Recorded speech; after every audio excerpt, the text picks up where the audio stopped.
Hello, I'm Jennie Bond. The woman who lives in the palace behind me is perhaps the most famous in the world. She's been doing her job for the past 50 years, and although it doesn't carry much actual power, its symbolic significance is huge. During her reign, she's seen prime ministers come and go, empires and ideologies rise and decline.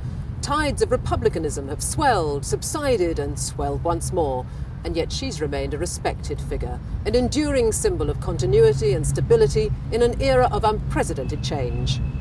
She is, of course, Queen Elizabeth II, and this is the story of her extraordinary life.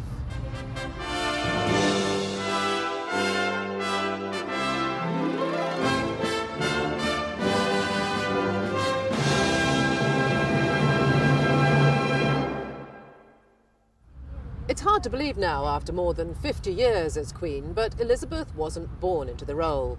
She was the eldest daughter of Albert, Duke of York, the second son of George V.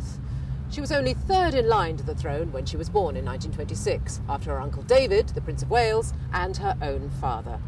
Any idea she had of being Queen would have been nothing more than a childish fantasy. On April the 21st, 1926, a daughter was born in London to the Duke and Duchess of York. Her name was Elizabeth Alexandra Mary.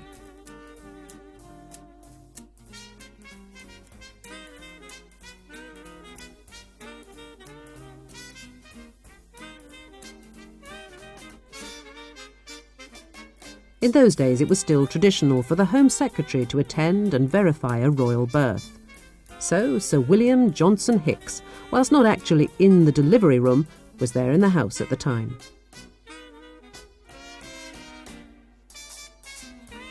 With the heir to the throne, the Prince of Wales, unmarried, Elizabeth was the first of her generation of royal offspring and was known from the start as the world's most famous baby.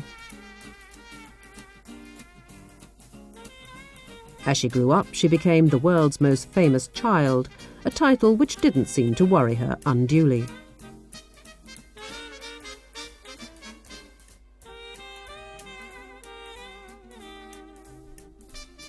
But Elizabeth hadn't been born into a stable world. 2 weeks after her birth, the first ever general strike was called by the Trades Union Council. It lasted 9 days. For all its imperial wealth and possessions, Britain was a deeply divided society, split into haves and have-nots.